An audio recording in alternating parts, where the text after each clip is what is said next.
The book launch was awesome.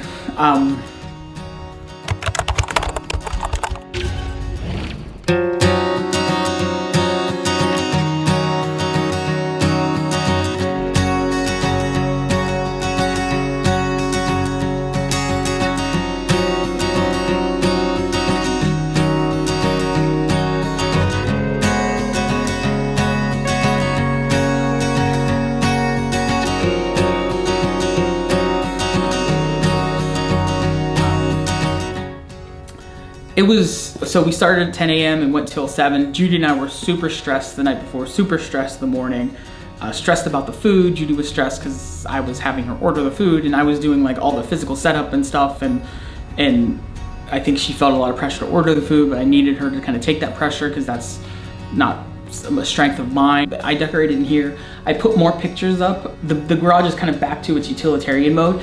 The coolers, I had one that was Kool-Aid and Yoo-Hoo, and I had Kool-Aid Man break it through a wall and a picture of a Yoo-Hoo. The pop, not soda. You know, this is set near Pittsburgh. It's got to be pop. The soda / pop cooler in California a long time. The pop cooler had, you know, vintage, not vintage, but like 90s cherry Coke bottle with a very loud bottle on there, and it had a, you know, the Sprite of the time. The bottles looked like they would have, you know, not inside, but the label was. The water was Captain Planet and the girl who did water. Was she Chinese? She was Asian, but I don't know her nationality. And so she was summoning Captain Planet to get the water, which is probably bad for the environment because it was, you know, the little plastic bottles.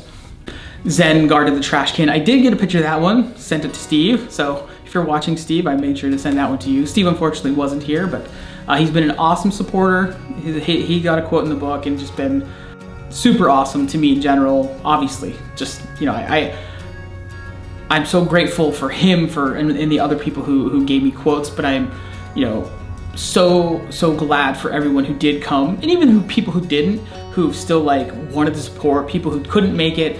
My friend Alora, she's like, I want to get a book and a comic as if I was there, you know, to like sign it and stuff. So like I couldn't be there because their dog has diabetes, poor dog. That I see the Wilford Brimley commercial in my head all the time. Diabetes.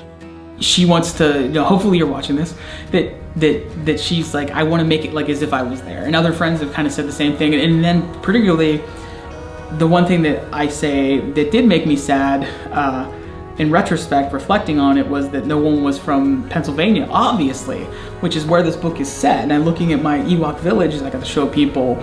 And I guess that, I mean, I shared a little Facebook video where I was live in here, and the day after, and was almost crying, and it was, you know, I was crying.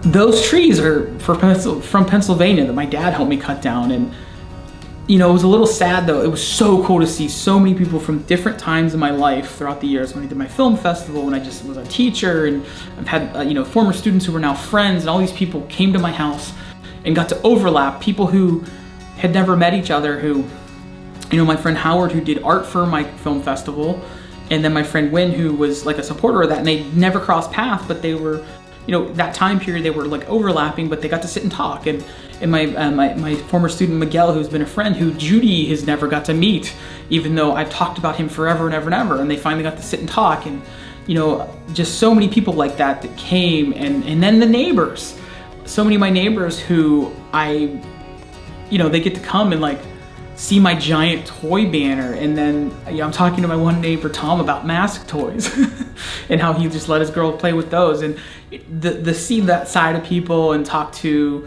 and then, you know, the dogs, our neighbors, Ann and Dave with their dogs, and Penny and Prim, we play with those dogs like every night now. It's part of our routine, and even though we like interrupt their dinner half the time, they always come out to let the girls play with the girls. Their girls are dogs, our girls are human. And it's just amazing and awesome. And there are other neighbors, Eamon and Sue, they, one day, like the day after that, they were gonna go for a walk, and their dogs turned out like the wrong way to come towards our house because that's where they came for the party of the day. So just things like that were just cool and touching, and to have them like, you know, be here and hang out, and just so cool to have like, Howard, my friend, described it as, you know, the Paperboy block party. And I you know, that I was touched by that because I grew up in the woods, obviously. And I love that I had that experience, but I also am enjoying the experience I have now for something different.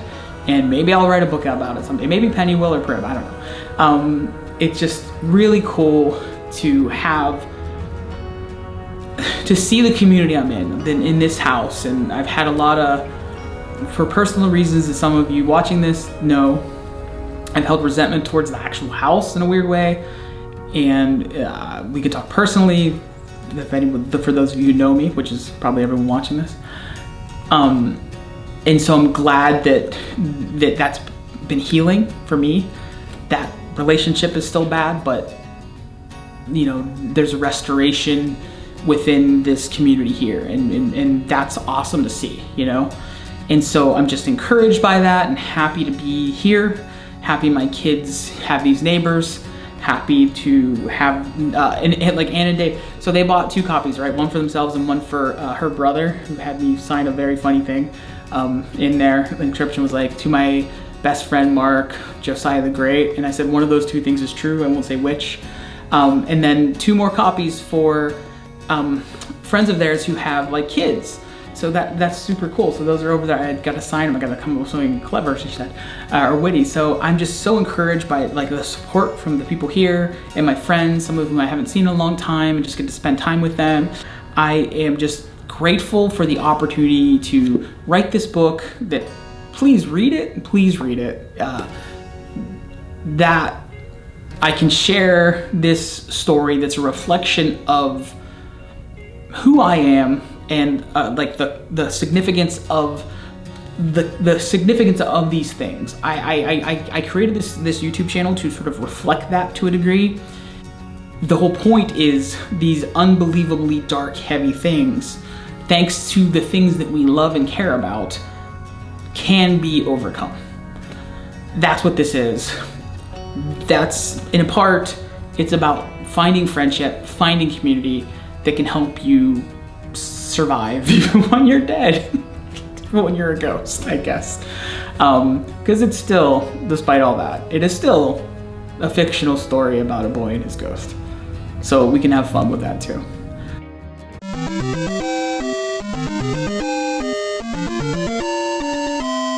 Hey, Josiah here, editing this thing. So you just saw an image for our signing at Coffee and a Comic here in Huntington Beach. So please come to that. That's November 2nd, time to be determined, but probably in the afternoon, probably from sometime between 11 and 3. I'm guessing that'll be a rough time for you, probably for about 2 hours. I don't know the exact amount of time, between 2 and 4 hours at most. So join us for that on November 2nd. And please subscribe to this channel, share it with anybody you like, and share the book. Thank you so much for watching, and we'll see you at our next book launch. Bye. My throat's pretty raspy from a little bit of the flu.